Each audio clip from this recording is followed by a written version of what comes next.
Hello students, I am doctor Vinod Kamble. आपको पता ही है कि हम लोग अलग अलग लेटर्स के बारे में पढ़ रहे हैं जो सेक्रेटरी शेयर होल्डर्स को भेजते हैं इन्फॉर्म करने के लिए अलग अलग चीज़ों के बारे में।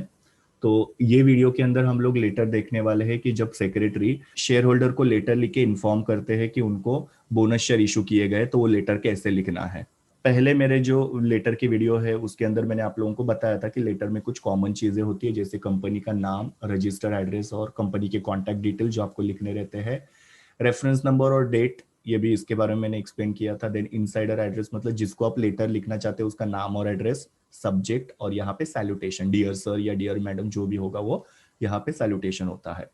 फिर ये जो कंटेंट होता है ये आप लोगों को जो लेटर पूछा उसके हिसाब से वो चेंज होगा, बाकी ये सारी चीजें जो होती है वो सेम होती है। सो देखते हैं कि बोनस शेयर जब कंपनी इशू करती है तो सेक्रेटरी किस तरीके से लेटर लिखती है।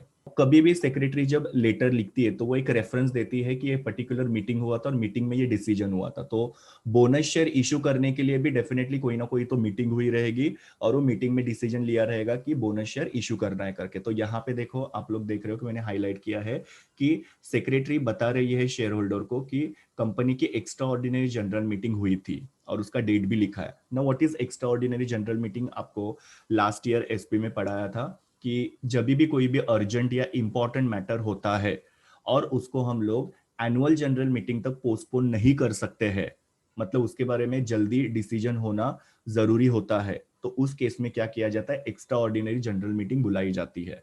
सो जो भी मीटिंग अर्जेंसी में या कोई इंपॉर्टेंट मैटर डिस्कस करने के लिए बुलाई जाती है, जिसके लिए हम लोग एनुअल जनरल मीटिंग तक वेट नहीं कर सकते, उसको एक्स्ट्रा ऑर्डिनरी जनरल मीटिंग बोलते हैं। सो बोनस भी ऐसे ही होता है कि बोनस शेयर जो होता है वो कंपनी क्या करती है, साल के बीच में डिक्लेयर करती है। तो ऑब्वियसली कंपनी एजीएम तक वेट नहीं करेगी, कंपनी क्या करती है, एक्स्ट्रा ऑर्डिनरी जनरल मीटिंग बुलाती है और उसके अंदर उसके लिए रिजोल्यूशन पास करती है। सो सेक्रेटरी ने वही यहाँ पे लिखा है कि बोर्ड ऑफ डायरेक्टर ने मुझे इन्फॉर्म किया है आपको बताने के लिए कि कंपनी का एक्स्ट्रा ऑर्डिनरी जनरल मीटिंग हुआ था, उसका डेट भी लिखना है आपको कि 24 सितंबर को एक्स्ट्रा ऑर्डिनरी जनरल मीटिंग हुआ था, जिसके अंदर सारे शेयर होल्डर्स ने यूनानिमसली, यूनानिमसली मतलब कि इकट्ठा या सबने मिलके अप्रूव किया है जो बोर्ड ऑफ डायरेक्टर ने रिकमेंडेशन दिया था बोनस शेयर इशू करने के बारे में। मतलब देखो, जो बोनस शेयर होता है वो इशू करने का रिकमेंडेशन जो होता है वो बोर्ड ऑफ डायरेक्टर्स देते हैं और एक्स्ट्रा ऑर्डिनरी जनरल मीटिंग के अंदर शेयर होल्डर जो है उसको पास करते हैं। तो वही यहाँ पे लिखना है कि सारे शेयर होल्डर्स ने यूनानिमसली इकट्ठा जो बोर्ड ऑफ डायरेक्टर का रिकमेंडेशन था बोनस शेयर इशू करने का वो पास कर दिया है करके। तो ये आपको सेकेंड लाइन में लिखना है।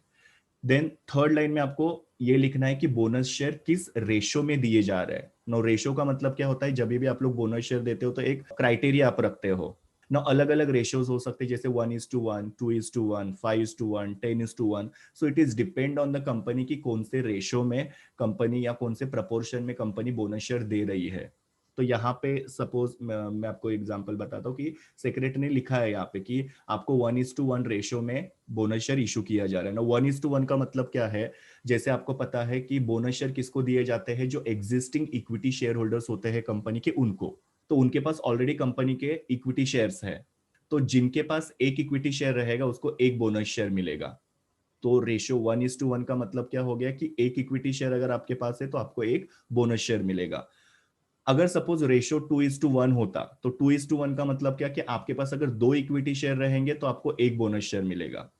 सो जब भी सेक्रेटरी लेटर लिखती है बोनस शेयर इशू करने के बारे में, तो सेक्रेटरी को यह भी मेंशन करना पड़ता है कि किस रेशियो में उनको बोनस शेयर मिलेगा, ताकि उस बंदे को पता चलेगा कि मेरे पास इतने इक्विटी शेयर है तो मुझे इतने बोनस शेयर मिलने चाहिए करके। सो यहाँ पे सिंपल सा रेशो लिखा हुआ है कि 1:1 मतलब क्या होता है कि आपको एक और बोनस शेयर मिलेगा अगर आपके पास एक इक्विटी शेयर होगा। तो उसका एक्सप्लेनेशन भी लिखना है आपको, 1:1 का मतलब क्या है। तो आप आपके इसमें लिख सकते हो कि if you are having one equity share you will be getting one bonus share. और वो भी उसका डेट भी देना है कि कौन से डेट तक आपके पास वो इक्विटी शेयर है और उसके बेसिस पे वो कैलकुलेशन किया जा रहा है, वो डेट भी लिखना है कि 23 सितंबर तक अगर आपके पास एक इक्विटी शेयर है तो आपको एक बोनस शेयर दिया जाएगा। सो 23 सितंबर तक का कैलकुलेशन किया गया है, ऐसे उनको इन्फॉर्म करना जरूरी है। क्योंकि क्या होता है कि बीच में ही शेयर बेचे जाते हैं, खरीदे जाते हैं, तो उनको डेट देना है कि 23 सितंबर तक आपके पास जितने भी शेयर्स थे उस पर आपको 1:1 रेशियो में बोनस शेयर दिए जा रहे हैं करके। सो तीन चीजें मैंने आपको यहाँ पे बताई फर्स्ट पैराग्राफ में। एक तो सेक्रेटरी इन्फॉर्म करती है कि बोर्ड ऑफ डायरेक्टर ने रिजोल्यूशन पास किया है एक्स्ट्रा ऑर्डिनरी जनरल मीटिंग में, उसका डेट आपको लिखना है। फिर सेकेंड लाइन में आपको लिखना है कि सारे शेयर होल्डर्स ने एक्स्ट्राऑर्डिनरी जनरल मीटिंग के अंदर ये जो बोर्ड ऑफ डायरेक्टर का रिकमेंडेशन था उसको पास किया, अप्रूव किया है, और आपको एक पर्टिकुलर रेशो वो आपको वहां पे मेंशन करना है कि इस रेशो के अंदर आपको बोनस शेयर दिए जा रहे हैं। फिर आपको एक टेबल बना के उन लोगों को सारी इंफॉर्मेशन देनी है। सी कभी भी लेटर के अंदर टेबल बनाओगे तो आप लोगों को क्या होता है, सामने वाले को आप मैक्सिमम इंफॉर्मेशन दे पाओगे। यही सब चीजें अगर आप पैराग्राफ में लिखते जाओगे तो शायद तक सामने वाले को नहीं समझ में आएगा। सो जो जो चीजें आप लोग टेबल बना के इन्फॉर्म कर सकते हो वो टेबल बना के इन्फॉर्म करो। जैसे कि यहाँ पे देखो सब डिटेल्स लिखे कि वो जो पर्टिकुलर शेयर होल्डर था अजय शर्मा, उनके पास कितने इक्विटी शेयर्स थे, तो उनके पास 100 इक्विटी शेयर्स थे। तो ऑब्वियसली 1:1 रेशो के हिसाब से उनको कितने बोनस शेयर मिलेंगे, 100। सो उनके पास 100 इक्विटी शेयर है तो 100 बोनस शेयर मिल गए।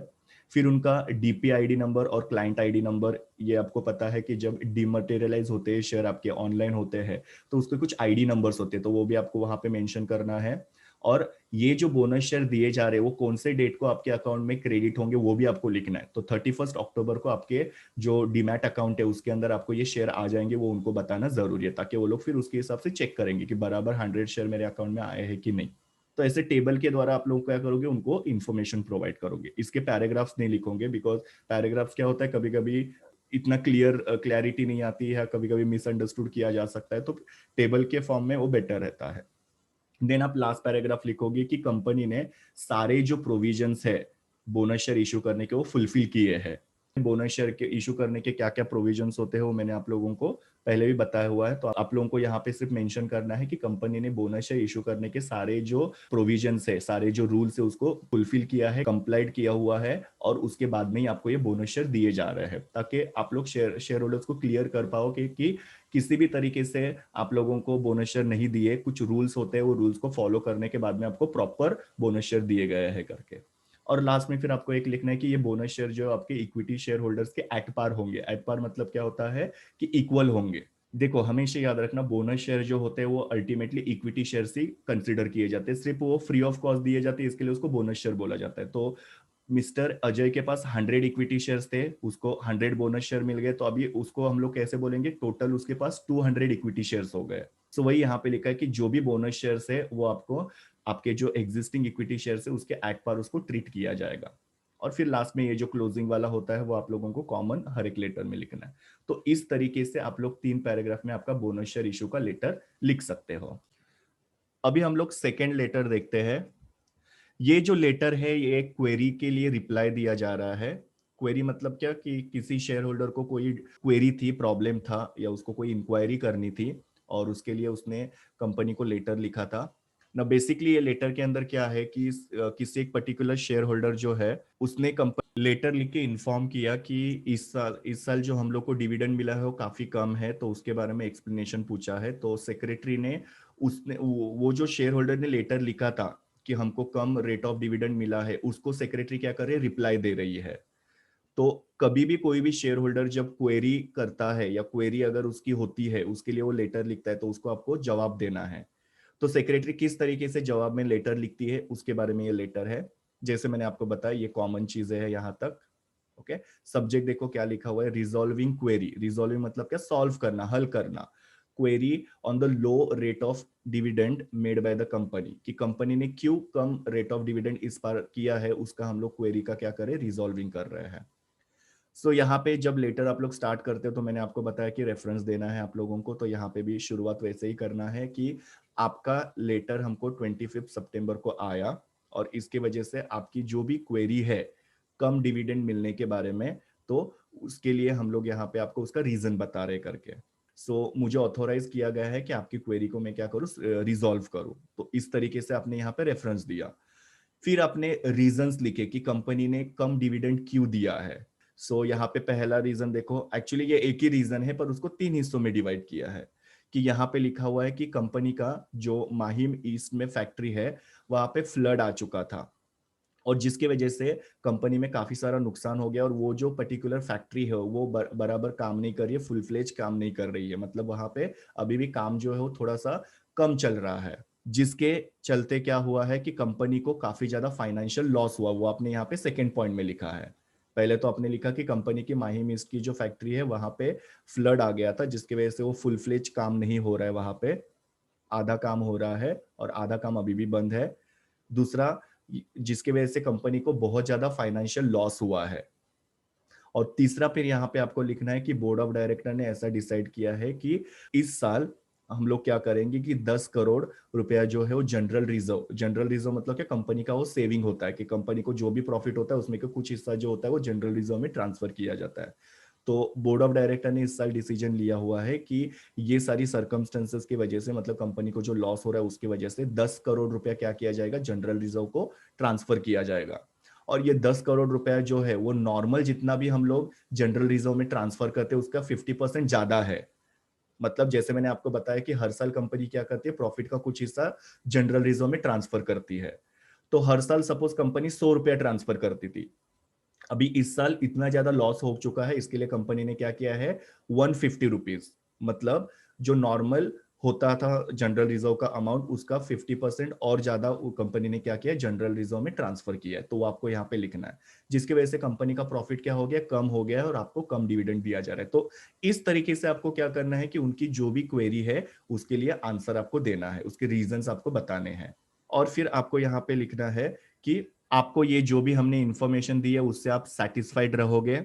और हम लोग आपको अश्योर करते हैं, अश्योर मतलब कि आपको गारंटी देते हैं, आपको बताते हैं कि हम लोग ये जो सर्कमस्टेंसेस आया है, ये जो परिस्थिति आई है या फिर ये जो सिचुएशन आया है कंपनी के ऊपर, उसको क्या करेंगे, जल्दी जल्दी हम लोग सॉल्व करेंगे और आपको अच्छा खासा डिविडेंड जो आने वाले सालों में आपको मिल जाएगा। ओके, ऐसा आपको उनको एक अश्योरेंस देना है कि भाई ये जो सिचुएशन है टेम्पररी है और आगे जाके हम लोग क्या करेंगे, आपको अच्छा खासा डिविडेंड पे करेंगे करके। तो इस तरीके से आपको ये पूरा लेटर लिखना है। सो देखो, पहले पैराग्राफ में मैंने क्या किया, रेफरेंस लिखा कि आपका लेटर मिला और जिसके तहत मैं आप लोगों आपकी जो क्वेरी है उसको रिजॉल्व करने के लिए आपको ये लेटर लिख रही हो। फिर रीजंस देने आपको कि भाई क्यों आपको कम डिविडेंड ये बार दिया गया है। और फिर लास्ट में लिखना है कि मैं ऐसे आशा करता हूँ या करती हूँ कि आप ये जो रीजन बता है उससे सेटिस्फाइड हो जाओगे और कंपनी जो है ये सर्कमस्टेंसेस में से बाहर जल्दी आएगी, उसकी हम आपको अश्योरेंस देते हैं और आपको फ्यूचर में अच्छा डिविडेंड मिलेगा करके। और फिर लास्ट में जो हमारी ये कॉमन चीजें हैं, थैंकिंग यू, फिर योर्स फेथफुली और कंपनी का नाम वगैरह लिखना, ये सब मैंने आपको पहले वीडियो के अंदर बताया तो वो कॉमन आ जाएगा। तो इस तरीके से आपको ये लेटर लिखना है। Thank you, students. Please do like, share, comment, and subscribe to my YouTube channel, and also recommend my channel to your friends. We will meet in the next video.